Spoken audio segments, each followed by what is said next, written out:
Go ahead. Tell me when you're ready. I'm ready. Okay, my name is Kim Feeney. For those of you that don't know me, most of you do.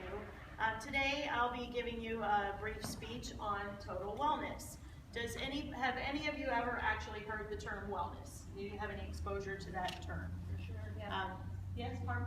Yes. Yes, okay.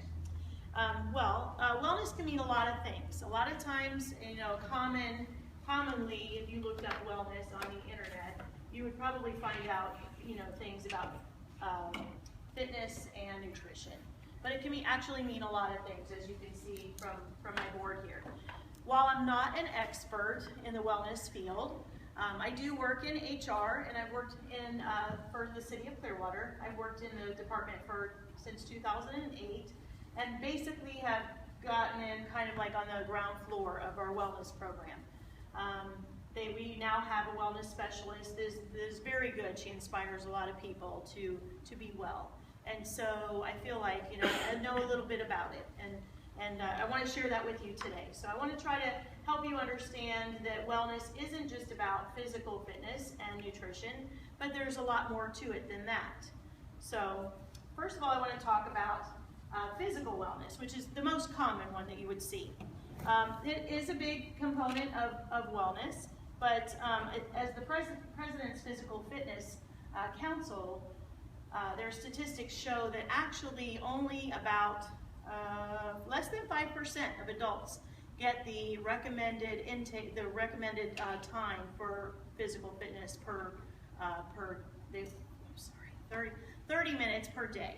And that actually only 1 of 3 people get the recommended amount of exercise per week.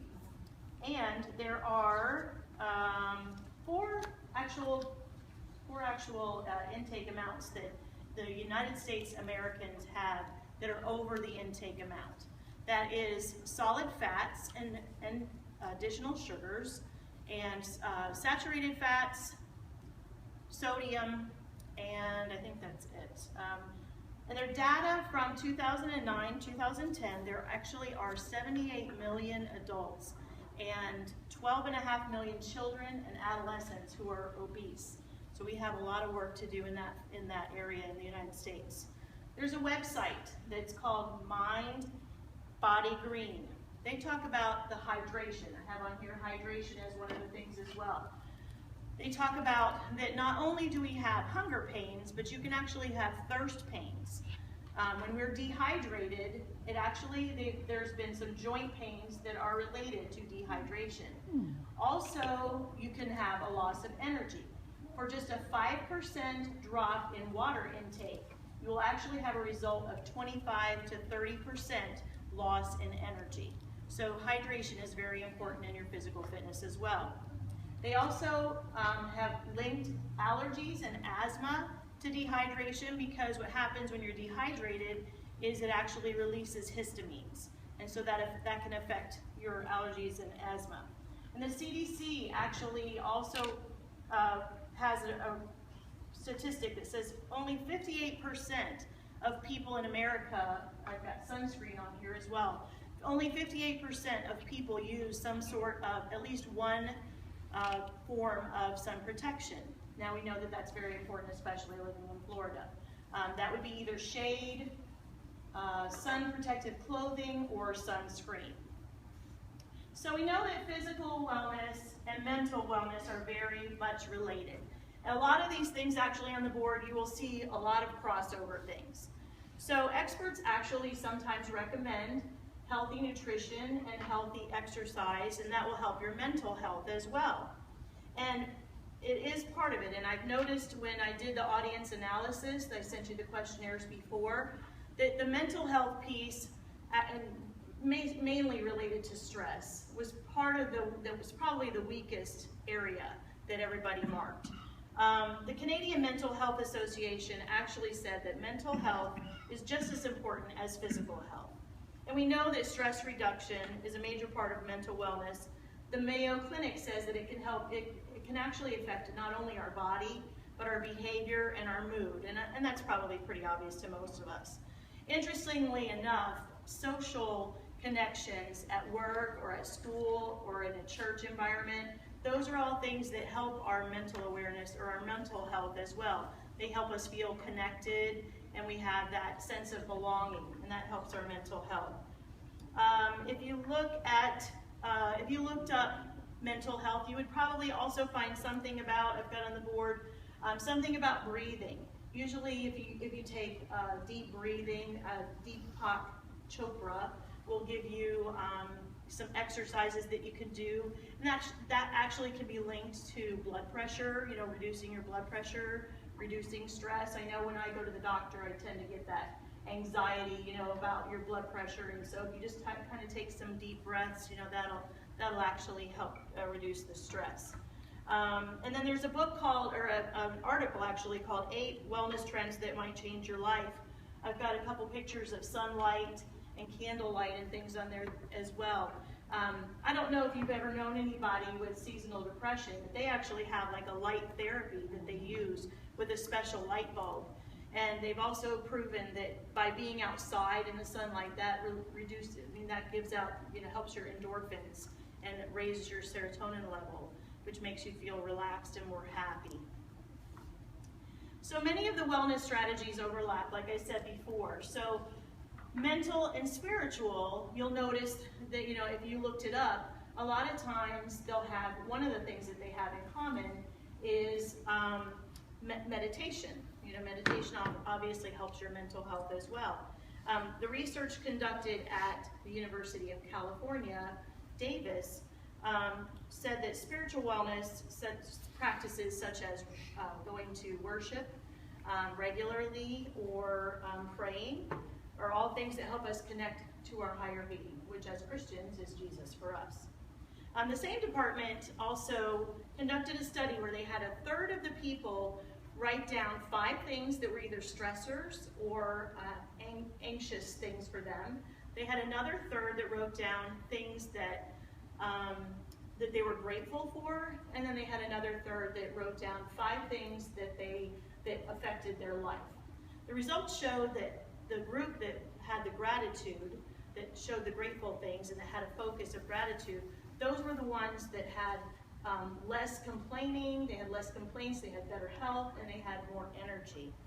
And they also, on the other hand, the narcissistic personality types had that mentality where they were actually not grateful or thankful for anything. Financial wellness. I think you guys know by attending Dave's classes at Financial Peace that the financial wellness piece is very much a part also of your physical health. Because if you're stressed out, and your mental health, really, because if you're stressed out, you can get sick or be stressed from not having the financial stability that you need to get tests done or to get medication that you need for your physical health. In Dave Ramsey's Complete Guide to Money, he says that actually only 20% of financial stuff personal finances has to do with head knowledge. The rest of it, the 80%, is actually has to do with has to do with behavior. Yeah, sorry about that. In conclusion, my summary, I just wanted you to know that total wellness is more than just physical wellness that you'll probably know about. That maybe you've taken a first step in financial health, and we've taken baby steps like Dave has taught us, and maybe we could do the same with our physical health. We could, maybe try to do baby steps with that as well. Do like Donna said, she didn't start right away running. She started with walking, or maybe just running a short bit of time. Maybe we could start with the recommended dose of water that we need a day, which is half of your body weight in ounces. Did anybody know that about hydration, that you have to have half? They recommend that whatever your body weight is, you drink half that amount in ounces a day. So, and stay, obviously stay connected socially. And so, anyway, that's my speech about total wellness. Hopefully, I've inspired you and myself actually to do the same. Thank you for listening. Does anybody have any questions?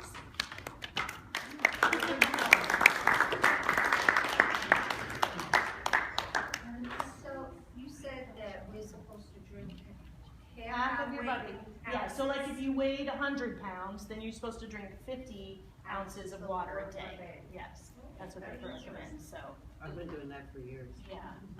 yeah, Yeah, I mean, you know, like you said, You get used to it, you know. You yeah, I go to mean, the bathroom a lot, but- you know, if they say that if you're thirsty, you're already dehydrated, you know. So, and I'm horrible, I have to say at that. I'm really well, I do really well, and then I do really bad. Does anybody else have any questions? I've also heard that when you think you're hungry, a lot of times that you're thirsty. It's the dehydration, so to try to address that first, if you shouldn't be hungry, if you fed yourself enough that day. An interesting thing that they told us at a Weight Watchers class too, that I thought was interesting that I didn't know about hungry, is that a lot of times when we're eating, we eat so fast that we don't, you know, like it takes 20 minutes for your body to know, but there's this thing that you do automatically that you don't know when you're full. You do like a yawn or a sigh, but most people don't pay attention to it, and so they just keep eating, and then you feel full. So if you pay attention the next time you're eating and notice that you yawn or you sigh, then you're really done. Your body's really full, and you don't have to eat anymore. So I appreciate your time. Thank you very much. I'll let Donna do the critique for you. Now it's my turn for just a few minutes. I'm going to have two basic questions that I'm going to ask, and for your candid response to help Kim. So, what did the speaker do well? Examples: organization, delivery, use of audio-visual aids.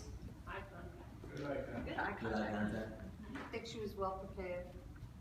Spoke clearly. Yes, good volume. You covered the whole. You filled the room. Everybody could hear you, I think, throughout. So I thought you got a really. Know about the visual aids.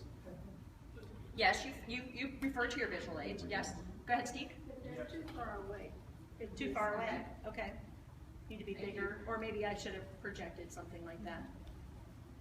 One of the things I thought was interesting was all the facts. Some of the facts were very interesting, kind of kept you engaged in what she was saying. Okay, so then the next question is, what does the speaker need to improve? Reliance on notes. Not to be so nervous. Get rid of your ums. Yes. There's always ums. Go ahead. Too many fillers. Yeah. So are you talking about like the ums and the uhs and the, yeah. Gotcha. Okay. And see, I said, And we know not to many do of it. us are guilty of that, and that's our brain working instead of our mind instead of talking. Because they say take a breath and then wait before you're going to say the And that's difficult. Okay.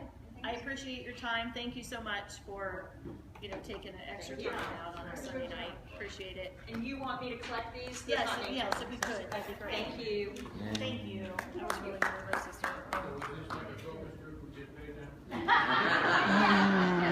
On the way out, I think bacon cupcakes or something. Money because I'm in a finance class. It's part of my